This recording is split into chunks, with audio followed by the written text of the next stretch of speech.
Hello friends, welcome back to our channel Sumit की पाठशाला। Friends, आज हम करने जा रहे हैं विलियम ब्लेक की पोएम। दोस्तों, पोएम करने से पहले हम लोग विलियम ब्लेक की लाइफ के बारे में थोड़ा जान लें तो ज़्यादा अच्छा रहेगा। अगर आप लोग इस तरह की पोएम्स में इंटरेस्टेड हो तो चैनल को सब्सक्राइब कर दीजिएगा। आपको फ्यूचर में इसी तरह की वीडियोज़ आगे और भी देखने को मिलेंगी, और बेल आइकन को भी प्रेस कर दीजिएगा जिससे आपको आने वाली वीडियोज़ की नोटिफिकेशंस मिल जाए। तो चलिए शुरू करते हैं। विलियम ब्लेक रोमांटिक एज के बहुत ही रिमार्केबल पोइट रह चुके हैं और इनका जन्म 1757 में 28 नवंबर को लंदन में हुआ था। इनके फादर एक शिकारी थे और इन्होंने स्कूल सिर्फ लिखने और पढ़ने की एज तक ही किया और इन्होंने 10 साल की उम्र में स्कूल छोड़ दिया था। उसके बाद इनकी मदर कैथरीन ब्लेक ने इनको घर पर ही पढ़ाया और इनको सारी शिक्षा घर पर ही दी। 10 साल की उम्र में उन्हें एक अच्छे ड्राइंग स्कूल में भेजा गया और उसके बाद 1722 में उनको एक जेम्स बिजायर के एनग्रेविंग स्कूल में 7 ईयर्स की अप्रेंटिसशिप करने का मौका मिला।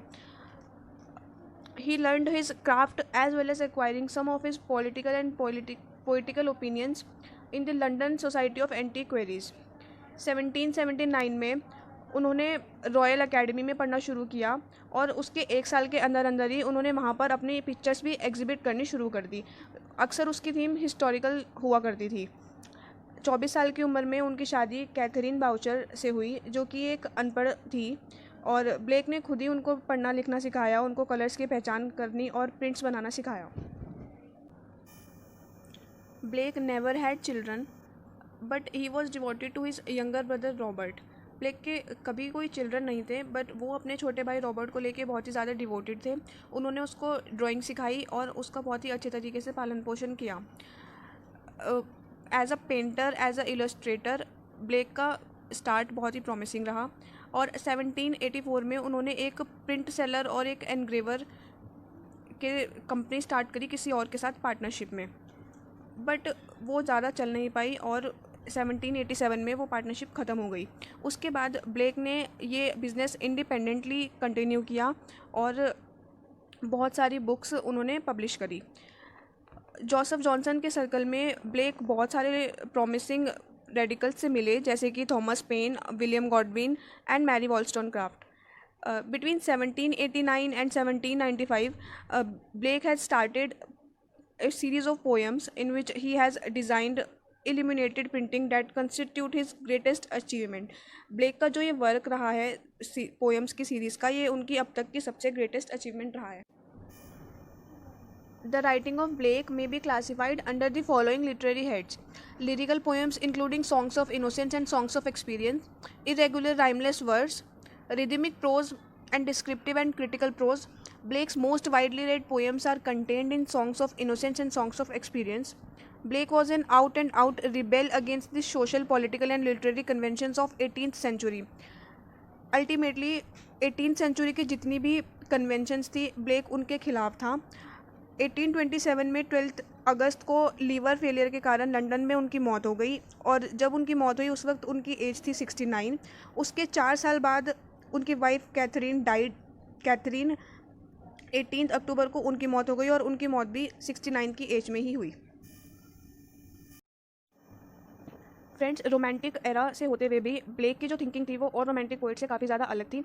उनका मानना ये था कि किसी भी चीज़ की डेवलपमेंट और रिफाइनमेंट के लिए पॉजिटिव और नेगेटिव दोनों ही चीज़ों का होना ज़रूरी है। फॉर एग्जांपल, अगर हम किसी से नफरत नहीं करेंगे तो उसको प्यार की भी वैल्यू नहीं होगी। अगर हम उसको सिर्फ प्यार ही प्यार देंगे तो उसको नफरत की भी वैल्यू नहीं होगी। इसलिए दोनों चीज़ का बैलेंस होना बहुत ही ज़्यादा ज़रूरी है, तभी वो चीज़ डेवलप कर पाएगी और उसकी प्रोग्रेस हो पाएगी।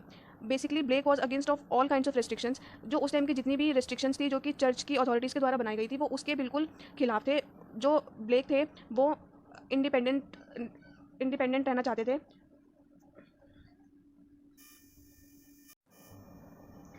फ्रेंड्स, विलियम ब्लेक का सबसे ज़्यादा पॉपुलर वर्क रहा है उनका songs of innocence and songs of experience. आइए आज हम उसके बारे में थोड़ा जानते हैं। सॉन्ग्स ऑफ इनोसेंस और सॉन्ग्स ऑफ एक्सपीरियंस एक लिरिक्स का कलेक्शन है जिसके अंदर बहुत सारी पोएम्स एक ही साथ है और ये जो पोएम्स हैं वो एक दूसरे के कॉन्ट्ररी स्टेट ऑफ माइंड को रिप्रेजेंट करती हैं। सॉन्ग्स ऑफ इनोसेंस 1789 में पब्लिश हुआ था और इसके 5 साल बाद सॉन्ग्स ऑफ एक्सपीरियंस पब्लिश हुआ था।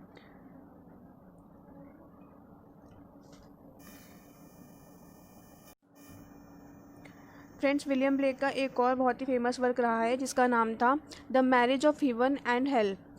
इसमें उन्होंने 2 कॉन्ट्रास्टेड एलिमेंट्स को कंबाइन करके डिज़ाइन किया है। ठीक इसी तरीके से songs of innocence and songs of experience भी कॉन्ट्रास्टेड एलिमेंट्स को डिज़ाइन करके बनाए गए हैं। सॉन्ग्स ऑफ इनोसेंस को पढ़ने के बाद हमें ये पता लगता है कि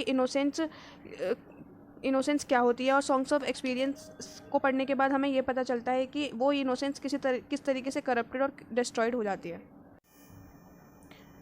फ्रेंड्स, अब हम सॉन्ग्स ऑफ इनोसेंस की एक पोएम द लैम्ब शुरू करने जा रहे हैं। द लैम्ब जो पोएम है वो एक छोटे बच्चे और लैम्ब के बीच में एक कॉन्वर्जेशन है, जो कि विलियम ब्लेक ने एक पोएम के तरीके से उनकी कॉन्वर्जेशन को लिख दिया है। The lamb has been regarded as one of the great lyrics of English literature in the form of a dialogue between the child and the lamb. The poem is an union of the Christian spirit and pastoral tradition. इस poem में जो बच्चा है वो innocence को represent करता है, और the lamb identifies with Christ to form a trinity of child lamb and the redeemer. The poet presents the ideal of charity substanting Christian compassion and caritas, or carrying the traits of God's lamb. Christ, the human sacrifice who took upon himself the sins of the world. The child is asking questions from the lamb, which itself a symbol of innocence. अगर इस poem की form की बात की जाए तो इस poem के 2 स्टैंजाज हैं, और हर स्टैंजा में 5 राइम्ड कपलेट्स हैं। इस पोएम में जो रिपीटेटिवली एल का जो साउंड है वो एक लैम्ब के ब्लीटिंग का इल्यूजन क्रिएट करता है। जो चाइल्ड होता है वो लैम्ब को देखते ही उसका डिस्क्रिप्शन देना शुरू कर देता है। वो उसको बोलता है कि तुम ब्लेस्ड हो लाइफ से, और तुम्हें कैपेसिटी है कि तुम स्ट्रीम और मीडोज़ के पास फीड कर सको, और जो तुम्हारा ये जो वूल है, ब्राइट और सॉफ्ट वूल है, ये तुम्हारे ऊपर एक कपड़े का काम करता है। तुम्हारे पास एक बहुत ही प्यारी सी आवाज़ है जो कि इन पहाड़ियों को खुशी से भर देती है। ब्लेक ने इनोसेंस को बहुत ही अच्छी तरीके से इसमें प्रेजेंट किया है। जो बच्चा है वो लैम्ब से इस तरीके से क्वेश्चन पूछ रहा है जैसे कि वो उसका आंसर कर पाएगा, और वो उसी की एज का एक दूसरा बच्चा है। There is an identification of the lamb, Christ and the child. Christ was also a child when he had born on the earth. The child in this poem is innocently talking to the lamb as if the lamb could respond to whatever is being said. The child shows his intense happiness in the company of the lamb. जो छोटा बच्चा है वो lamb से बात करते हुए बहुत ही ज़्यादा खुश हो रहा है, जैसे कि छोटे बच्चों को हर क्रीचर की तरफ अट्रैक्शन होता है, यहाँ पे वो शो किया गया है। इस पोएम में लैम्ब और चाइल्ड दोनों ही मीक और माइल्ड हैं, दोनों ही बहुत ही ज़्यादा इनोसेंट दिखाए गए हैं। ये जो पोएम है ये कन्वे करती है चाइल्डहुड की स्पिरिट को और चाइल्डहुड की प्योरिटी को, कि बच्चे किस तरीके से साफ मन के होते हैं और वो किस तरीके से इनोसेंट होते हैं। उनका मन बहुत ही पवित्र होता है और वो किसी भी क्रीचर की तरफ बहुत ही जल्दी अट्रैक्ट हो जाते हैं और उससे बात करने लगते हैं।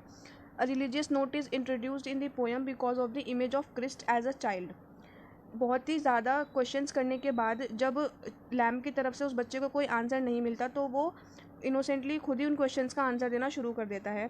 वो उसको बोलता है कि the creator is also called by the name of lamb. जो हमारा क्रिएटर है वो भी लैम्ब के नाम से जाना जाता है. Christ the son of God. जो क्रिस्ट है, जो son is the son of God, इसका मतलब ये है कि जो क्रिस्ट है वो इनकारनेशन है गॉड की। उन्होंने धरती पर जन्म लिया था भगवान के रूप में. Thus both the child and the lamb are called by the name of Christ. इसीलिए चाइल्ड और लैम्ब दोनों ही भगवान के नाम से जाने जाते हैं. लास्ट में चाइल्ड उसको बोलता है God bless you, God bless you. It means वो बहुत ही ज़्यादा इनोसेंट है कि वो उसके लिए प्रेयर कर रहा है. The child and praise for the little lamb. आइए अब इसके क्रिटिकल एनालिसिस को देख लेते हैं. The lamb is a part of William Blake songs of innocence. इस पोएम में जो वो छोटा बच्चा है वो इस तरीके से उससे क्वेश्चंस कर रहा है लैम्ब से जैसे कि वो उसके साथ का ही कोई छोटा बच्चा हो और वो उसके आंसर्स दे सकता है. पर ऐसा कुछ नहीं होता. जब उसको कोई आंसर्स नहीं मिलते वो उन खुद के क्वेश्चंस के आंसर खुद ही देता है. तो इससे उसकी इनोसेंस का पता चलता है. It shows his innocence. He tells the lamb that its a creator is also called by the name of the lamb. Christ also calls himself a lamb. Christ is an incarnation of God who took birth on earth as a child. Thus the child and the lamb both are called by the name of Christ. Blake ने इस poem में बच्चे की innocence को represent किया है। The child shows his extreme affection for the little creatures like lamb. छोटे बच्चे को दूसरे क्रीचर्स की कंपनी में बहुत ही ज़्यादा खुशी मिलती है, क्योंकि उनके अंदर प्योरिटी और प्यार के अलावा और कुछ नहीं होता, उनके अंदर कोई छल कपट नहीं होता है, इसीलिए। A religious note is introduced in the poem because of the image of Christ as a child. The lamb is a pastoral poem and it does perfectly harmonize with the pastoral note. This pastoral note is another symbol of innocence and joy. The poem Lamb is a mixture of the Christian spirit and the pastoral tradition. इस poem में बात करी गई है care और communication के बारे में। Divinity is transformed to a serene domestic and rural location. The lamb identifies with Christ to form a trinity of child, lamb and redeemer. इस पोएम में बेसिकली एक ट्रिनिटी को फॉर्म किया गया है जो कि चाइल्ड, लैम्ब और रिडीमर को इन्वॉल्व करती है। In the lamb the child ask questions and full of faith find simple answers. It is a world of confidence and trust. I hope ये वीडियो आपके लिए हेल्पफुल रही होगी। Please like this video and subscribe to our channel for more videos like this. Comment section में बताइए कि आपको किस तरीके की वीडियोज़ देखनी पसंद है। We will try to make them. Thank you for watching.